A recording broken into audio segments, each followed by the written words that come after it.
नमस्कार, आप देख रहे हैं दी बॉस न्यूज़ और मैं हूं सरफराज आलम। बगल में जो हमारे शख्स बैठे हुए हैं ये पहचान के जो है मोहताज नहीं है। इनका एक संगठन चलता है, हेल्पिंग हेल्प फाउंडेशन जो है इनका एक संगठन है और इस संगठन के माध्यम से कई सैकड़ों लोगों को इस संगठन के माध्यम से मदद मिलती है, चाहे वो बिहार हो या स्टेट हो, दिल्ली हो या कई जो कंट्री है वहाँ पे भी इसका संगठन चलता है। और ऐसे में बिहार में किस तरह से काम करेंगे और इसके लिए हम इससे जानने की कोशिश करेंगे आगे का इनका क्या एजेंडा है और इस संगठन के से जो है लोगों की किस तरह से मदद करेंगे बिहार के लिए और बिहार के लोगों को किस तरह का सौगात इनके संगठन से मिलने वाला है। ढेर सारी बात करेंगे और ढेर सारी बातों पर हम चर्चा करेंगे, जानने की कोशिश करेंगे कि आखिरकार इतनी बड़ी संगठन है, फंडिंग कहाँ से आती है और किन किन लोगों का इसमें सहयोग इस जो है संगठन में मिलता है। सबसे पहले बहुत बहुत स्वागत है आपका हमारे चैनल पे। धन्यवाद। राहुल जी, सबसे पहली बात सामने ये आती है कि इतनी बड़ी संगठन आप चलाते हैं, कई राज्य हो या कंट्री हो वहाँ पर आपका संगठन काम करता है। सबसे पहली बात सामने ये आती है कि जो फंडिंग है आखिरकार कौन कौन इसमें सहयोग करता है आपको और आखिरकार इतनी फंडिंग आती है तो लोगों को किस तरह से मदद करते हैं? जी देखिए, इस संस्था की जो शुरुआत थी हमने 2007 में ही की थी और उस टाइम पे चूँकि कोई भी संस्था होता है तो उसको बढ़ने में बहुत टाइम लगता है, तो काफ़ी परिश्रम करने के बाद अभी तक ये स्टेज पे आया है कि जो फंडिंग का पैटर्न है उस टाइम पॉकेट मनी जो सेविंग करके हम लोग उस हिसाब से मदद किया करते थे, मगर अभी जो है बहुत सारे हम ही लोग जैसे आदमी, आप लोग जैसे और हम सभी मिलके सबका सहयोग से इसकी फंडिंग हो पाती है। बहुत सारे जो कॉरपोरेट्स हैं जैसे टाटा ग्रुप हो गया, इन्फोसिस हो गया, बोलते पार्टी डेवलपर्स है और भी बहुत सारी कंपनियां हैं जो CSR के थ्रू, कॉर्पोरेट सोशल रिस्पॉन्सिबिलिटी के थ्रू इस संस्था को की ट्रांसपेरेंसी की वजह से इसको फंडिंग देने का काम करती है। और हमें बहुत सारे जो वॉलंटियर्स हैं, जैसे हमारा जो ग्रुप है करीब 500 से 1000 लोगों का ग्रुप है और चूँकि वो सभी हम ही दोस्त लोग मिल के अपने ही जो है जो भी सैलरी है और उनसे ही कुछ डोनेशंस इस कुछ अमाउंट इसमें देते हैं और उसी से हमारा जो भी कार्य हम करते हैं हमारा उस हिसाब से ही काम होता है चीज़ के लिए। आपने बताया 2007 में ही आपने इस कार्य की शुरुआत की थी पॉकेट मनी बचाकर। आखिरकार 2007 में तो हमको नहीं लगता है कि संगठन से और किसी का सहयोग आपको मिलता होगा।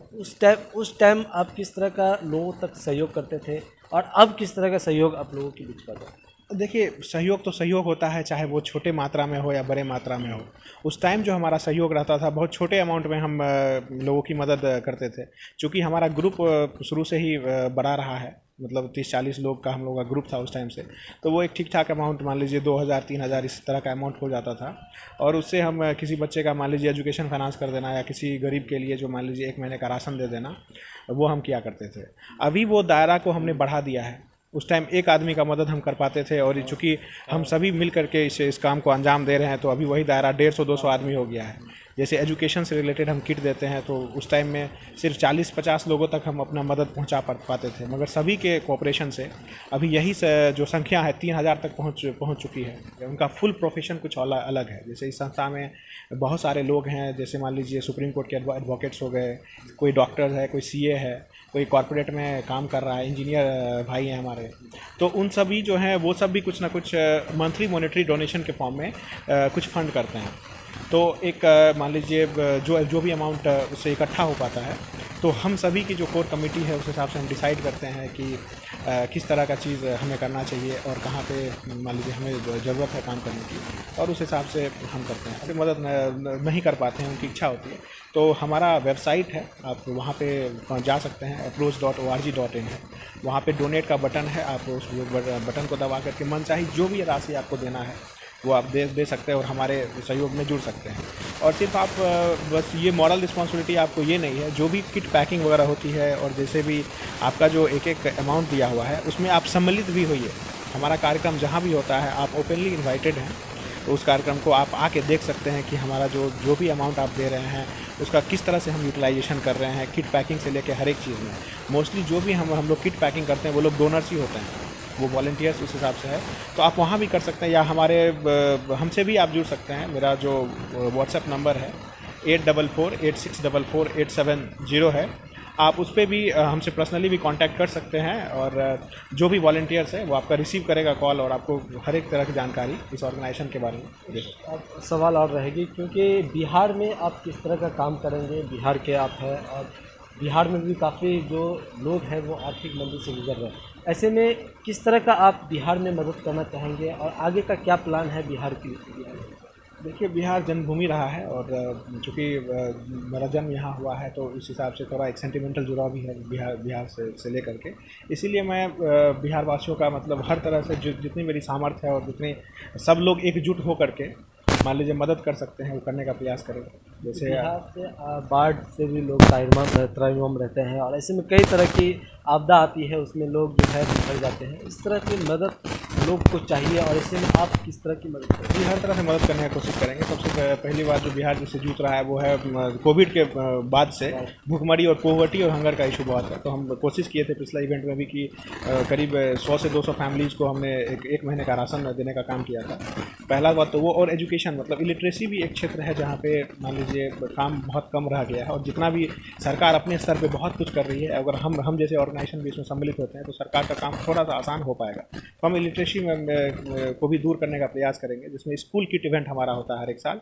तो अगले कुछ महीनों में हम अपना स्कूल किट इवेंट लाने वाले हैं, जिसमें हम स्कूल किट देंगे, जिसमें 1 साल तक का जो पुस्तक होता है प्राइमरी एजुकेशन से हम दूर करने का कोशिश करेंगे। तो शिक्षा के क्षेत्र में, हेल्थ के क्षेत्र में भी हमने काफ़ी काम किया है, और यहाँ बिहार में भी हम करने का शुरुआत करेंगे। जैसे हम सोच रहे हैं कि नॉर्मल जो टैबलेट्स होता है, वो टैबलेट्स जैसे जो भी फर्स्ट एड का किट वगैरह होता है वो सभी हम देने का काम करेंगे। और बूढ़े बुजुर्ग जो मान लीजिए जो बहुत अनदेखे रह गए हैं, उनके लिए भी हम कुछ इनिशिएटिव आगे चल के लाने का काम करेंगे। जैसे उनके लिए स्पेक्स हो गया, चश्मा हो गया, और ब्लड प्रेशर से वो बहुत सारे जूझ रहे हैं, तो उनका हेल्थ चेकअप के लिए एक हम ऑर्गेनाइज कराएंगे एक इवेंट, जिसमें जितने भी बूढ़े बुजुर्ग हैं और महिलाएं हैं उनके लिए हम हेल्थ चेकअप करवा सकें।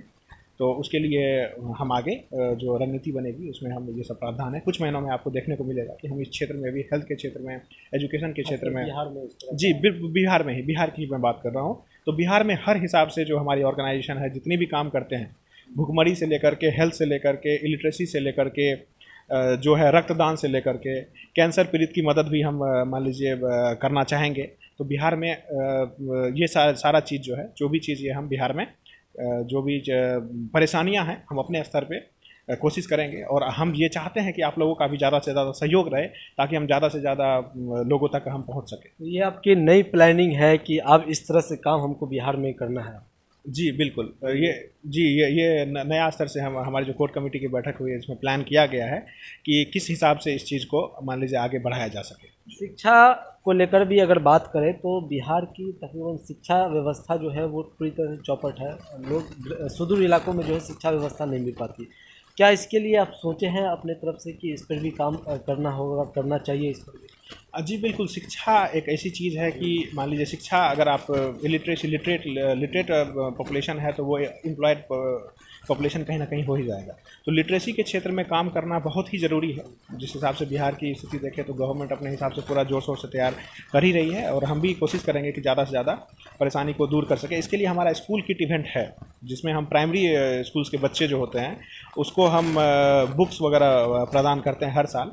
जो है जैसे इस साल से हम बिहार में भी जोर शोर से इसका प्रयास करेंगे, जिसमें हम जितनी भी प्राइमरी एजुकेशन पहले से चौथे तक के बच्चे हैं, क्योंकि अगर प्राइमरी एजुकेशन दे देते हैं तो पढ़ने की एक ललक वहीं से डेवलप हो जाती है। तो इस चीज़ का हम काम करेंगे, और ये सब काम के वजह से जो है हमें बहुत सारे अवार्ड से भी नवाजा गया है। जैसे हम अवार्ड्स की भी बात करें तो Guinness book of world record में भी हमारे organization approach helping hand foundation का नाम दर्ज है, और बहुत सारे दिव्या फाउंडेशन दिव्या अवार्ड वगैरह भी, हमें बहुत सारे अवार्ड्स वगैरह मिलेंगे जो कि आप निम्नलिखित में दर्शा सकते हैं। एक आखिरकार कौन कौन सी स्टेट, कौन कौन सी कंट्री में आपका ये संस्थान चल रही है अभी? ये मुख्यतः मान लीजिए अभी 5-6 स्टेट्स हमने इंडिया में कवर किया है, और धीरे धीरे प्लान है कि आगे भी बढ़ने का। जैसे महाराष्ट्र में कुछ सिटीज़ हैं, जैसे पुणे हो गया, सांगली हो गया, मुंबई हो गया, ये तीनों जगह काम चल रहा है, और बिहार में भी और दिल्ली में भी इसका काम चल रहा है। बाकी मान लीजिए ये ऑर्गेनाइजेशन इंटरनेशनल ऑर्गेनाइजेशन है, इन द सेंस कि इसके जो वॉलंटियर हैं वो 6-7 कंट्रीज़ में है। जैसे अमेरिका हो गया, आपको रशिया हो गया, जापान हो गया, आपको ऑस्ट्रेलिया हो गया, न्यूजीलैंड हो गया, यूके हो गया। तो इन सभी कंट्रीज़ में हमारे वॉलंटियर्स हैं, और अपने स्तर पे जितना उनको समय मिल पाता है अपने नॉर्मल जॉब को करते हुए जितना समय मिल पाता है वो कार्यरत हैं उस जगह पे। और आगे प्लान है कि यूपी वगैरह में भी जितना ज़्यादा से ज़्यादा हो सके हम करते हैं। बाकी अगर नेशनल विपदा है जैसे फ्लड हो गया तो फ्लड में भी उत्तराखंड फ्लड हो गया, सांगली का फ्लड हो गया, केरला फ्लड हो गया, इसमें जो भी आए हैं उसमें हमारा काफ़ी जो है मात्रा में हमारा योगदान रहता है। हम सभी लोगों की कोऑपरेशन से इसको आगे बढ़ाने का काम कर रहे हैं। जो भी नेचुरल कैलामिटीज़ आता है, जैसे बिहार में भी जैसे फ्लड आया था तो उसमें भी हम जो है अपना कार्यरत थे और हमारा प्लान रेडी था कि आगे हमें क्या किस हिसाब से लोगों की सहायता और मदद करना है, सभी का कोऑपरेशन। एक सवाल और है, व्यूवर का सवाल है, वो भी हम करेंगे आपसे। व्यूवर का कहना है कि अच्छे खासे पढ़े हैं, अच्छे खासे नौकरी भी आप अगर लेना चाहें तो ले सकते हैं, आखिरकार क्या तलब लगी जो आप इसमें जुड़े, लोगों की मदद कर रहे हैं, क्या दिमाग में आपका आया और किस तरह से आप? जी देखिए, बिल्कुल सही आपने कहा कि वही तो दिक्कत होती है कि हम जिस समाज में पले बढ़े हैं उस समाज से मान लीजिए निकलने के बाद हम बाहर चले जाते हैं और सिर्फ अपने आप को एक सेल्फिश नेचर हो जाता है हमारा। मगर बहुत सारे ऐसे लोग हैं कि जो मान लीजिए अच्छी जगह पे हैं, अच्छी जगह पे स्थित हैं, अच्छे कॉर्पोरेट्स में जॉब कर रहे हैं या खुद का संस्था चला रहे हैं, कंपनी चला रहे हैं, मगर वो लौट करके उस समाज में नहीं आते हैं। तो मान लीजिए किसी कहीं ना कहीं से वो शुरुआत वो करनी पड़ेगी कि अगर आप ठीक ढंग से अपना जीवन यापन कर पा रहे हैं तो लोगों के लिए भी कुछ करें। अगर आपको समय मिल रहा है, ऐसा नहीं है कि आपको अपना सब कुछ छोड़ के वो चीज़ करना है, मगर सब कुछ को अगर कैरी ऑन करते हुए भी अगर आप कुछ समाज के लिए या गरीबों के लिए या किसी भी हिसाब से आप करना चाहते हैं तो करना चाहिए। तो इस बार जब कोविड में मैं घर पे ही था तो जब मैं आया तो यहाँ का जो स्थिति देखा, आसपास का जो स्थिति देखा, तो मुझे लगा कि अगर जो भी मतलब मैं अपने जिस जगह पे भी हूँ अगर मैं कुछ कर सकता हूँ तो वो करना चाहिए। बहुत सारे भाइयों ने इस चीज़ को अप्रिशिएट किया है, बिहारी भाइयों ने, तो हमें बहुत अच्छा लग रहा है, सुन के अच्छा लगता है। अच्छा लगता है कि अब लोग आ रहे हैं, सपोर्ट आपको मिल रही है? जी बिल्कुल बहुत लोग सपोर्ट कर रहे हैं। जैसे हमने अभी गोरियारी, सहरसा के गोरियारी गांव में जो हमारा जो दिवाली किट इवेंट या छठ किट इवेंट हमने जो किया था, तो बहुत पूरा गांव उमड़ के आया मदद करने के लिए, उस किट की पैकिंग करने के लिए। तो एक यूनिटी का भी हमें फील हुआ कि पूरा गाँव एक है और मतलब हम सब मिल के किसी हिसाब से कॉपरेट करने का कोशिश कर रहे हैं। बहुत लोग जिस हिसाब से मदद कर सकते थे, बहुत लोग ने फंडिंग भी कुछ लोगों ने किया कि जो भी जुड़ सकता था, मान लीजिए जो भी अमाउंट हो उसका उन्होंने करने का काम अगर किया। लोग फंडिंग करना चाहे, अंतिम सवाल है, लोग अगर फंडिंग करना चाहे कि कुछ कम ही रुपए से फंडिंग करना चाहे तो वो किस माध्यम से वो आपके इस फाउंडेशन में जो है वो फंडिंग कर सके? जी, अगर आप फंड करना चाहते हैं तो हमारे वेबसाइट जो approach.org.in है, उस वेबसाइट पे जा करके वहाँ एक डोनेशन का बटन है, वहाँ पे आप जा करके डोनेट कर सकते हैं या हमारे नंबर पे भी आप कॉल कर सकते हैं। 8448644870 हमारा नंबर है। वहाँ से आपको जो भी जानकारी, हमारे वॉलंटियर्स आपको उसका जानकारी दे देंगे और उस चीज़ में आपको किसी भी माध्यम से आप जो है डोनेशन कर सकते हैं। आप हमसे जुड़ भी सकते हैं, मान लीजिए कहीं पे हमारा इवेंट होता है तो आपको बाखुदा बताया जाएगा ये चीज़ कि किस जगह पे आपको आना है और कैसे क्या उस चीज़ का होना है। चलिए, बहुत बहुत धन्यवाद राहुल जी आपका। ये सहरसा के बटरहा स्थित इनका घर है, राहुल जी इसका नाम है। हेल्पिंग एंड फाउंडेशन इसका एक संस्थान है जो बिहार में तो आप काम करना शुरू ही कर दिया गया है, लेकिन इससे पहले ये दिल्ली, अदर स्टेट में भी इसका काम जारी है और अभी भी काम, कई लोगों की मदद जो है इनके संगठन से, इनके संस्थान से अभी भी मिल रहा है। और कई ऐसे लोग हैं जो गरीब है, निशाय है, जिसे मदद की ज़रूरत है, उन्हें मदद पहुंचाई जा रही है। नंबर भी आपको दे दिया गया है और आगे भी ये बिहार में किस तरह की मदद करेंगे, बिहार के लोगों को किस तरह की मदद पहुंचाएंगे और क्या कुछ बिहार के लिए ये अलग करने वाले हैं, ये देखने वाली बात होगी। लेकिन कहीं ना कहीं अब बिहार का युवा जो है वो बढ़ चढ़ कर जो है लोगों की मदद कर रहा है और देखते ही देखते वे अपना नाम जो है देश विदेश में कमाने लगते हैं और अदर स्टेट में भी वे काम करते हैं। इनका काफ़ी बड़ा जो मेंबरशिप है, काफ़ी संख्या में इसके संगठन से जुड़े हुए हैं और वे भी फंडिंग कर रहे हैं। अगर आप भी फंडिंग करना चाहते हैं तो आप दिए गए नंबर पर, आप लिंक पर आप जो है फंडिंग कर सकते हैं और मदद, जो गरीब निशाय लोग हैं उन तक आप मदद जो है उस फंडिंग के जरिए जो है आप पहुंचा सकते हैं।